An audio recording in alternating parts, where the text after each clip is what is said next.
The Fitzy and Wippa podcast. Another night of Married at First Sight, another dinner party. Oh, who would have thought there's drama at the dinner parties? So, okay, last night, Harrison's in a bit of trouble again. We've had him on the show a couple of times. I don't know if you can believe anything that comes out of Harrison's mouth. Now, I was trying to work it out because apparently Harrison got a girl's number at a bar. We're trying to work it out, but John the expert explained it to us. So what we know now is that Harrison gave his phone to a single girl when he went out and got the number, and Dan didn't do that at all. But then Harrison's blamed that on Dan. He went and spread the rumor. That Dan did it. Dan did that when it's not Dan who did it. It's Harrison. Yeah, he tried to drag Dan into it. But what everyone's confused with is that Bronte then rocks up to the table, hears this chatter that's going on, and this was Bronte's response. All I'm saying is, at the end of the day, I know that I've been matched with a very good-looking guy. Girls are going to look at him. They're going to get his attention. I know that. Yeah. I'm cool with it. At the end of the day, if he says that he deleted the number, he deleted the number, and we move on. But did he? Honestly, I'm just done. Well, the women of Australia are saying, Bronte, run, and she joins us now. Bronte, welcome. Bronte! Good morning, guys. Do you know, Bronte, I mean, I'm a heterosexual male, but he's not that good looking. Is he? Well, he's not when that he's your hot. husband, you got to find something that you like about him, right? You know, I didn't get a selection of people. Right, no, I you was didn't. just matched with No, him. you didn't. But, and do you honestly believe, because I don't know what to believe with what comes out of Harrison's mouth, but do you think that he actually, and the difference was that Dan didn't even take the number. He had nothing to delete because he never accepted this girl's number. And then Harrison apparently deleted it. Now, do you believe him?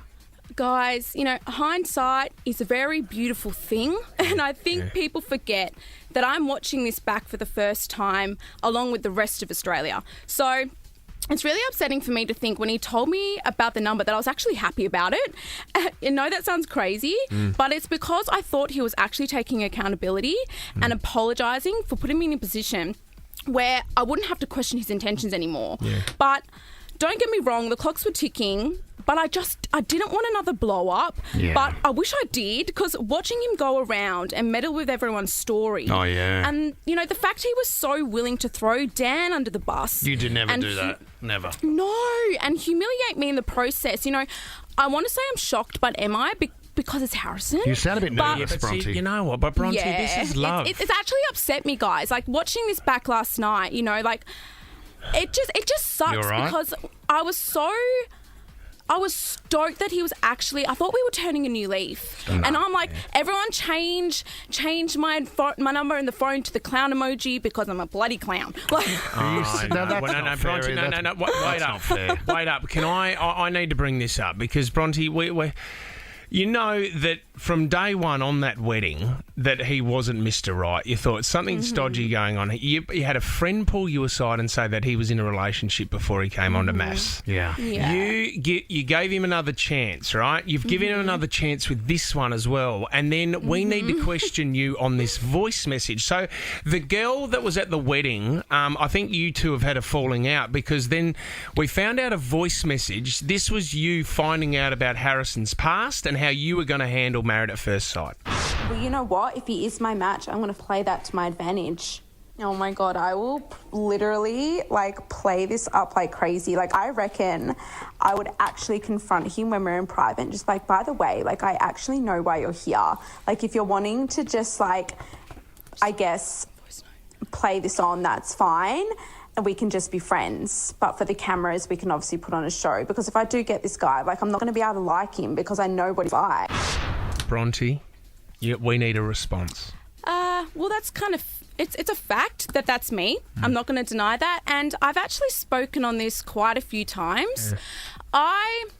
When I found out that there was a guy of Harrison's nature going into MAFS, of course my first reaction, I wasn't going to be stoked about it. And anybody who says that they're going to be stoked about a guy going in who has planned dates with a girl, no one's going to be happy about that. But when you see all of my reactions on MAFS up until this point, they're so genuine, they're so authentically myself. And, you know, when I listen to that back, I hear a very scared girl. Who were you talking to? who am I talking? I'm Yeah. talking to Jess. Yeah, that was Jess who sent in the voice notes. Oh, so that's the girl that informed you at the wedding. Have you had a falling out with her?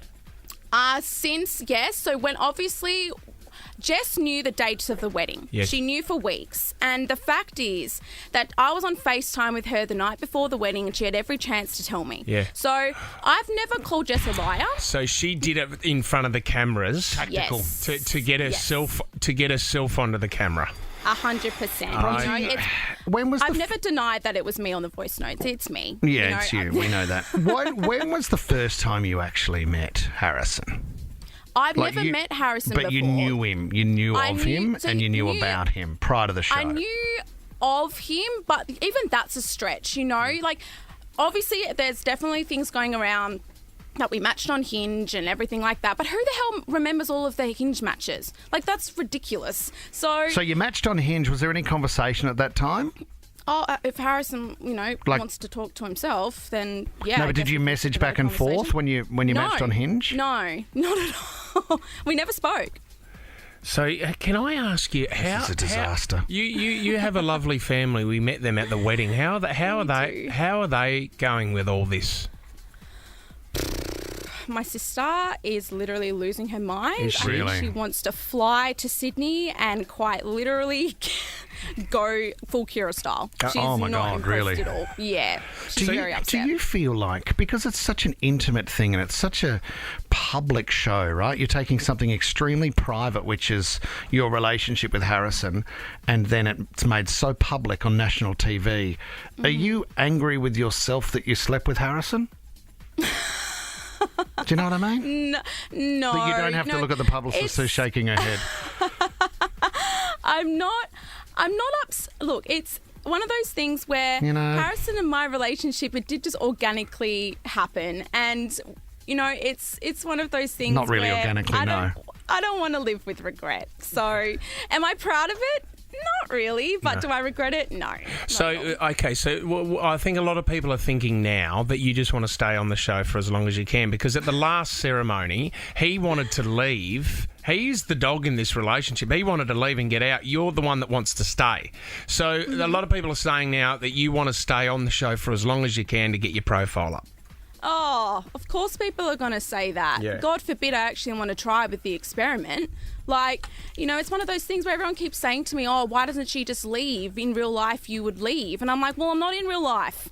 I'm in an experiment. And the man told me he wanted to stay, and then he wasn't going anywhere. So I thought, all right, he wants me to put in effort. Let's give it another week. What about this? And then he writes leave. Bronte, out of all the other guys, let's tick Harrison off because he's gone and he came in here and he had a screensaver of another girl on his phone, which I was disgusted by. Remember that? But who would have been out of the other guys? Leave Harrison out of it. Who is more suited to you?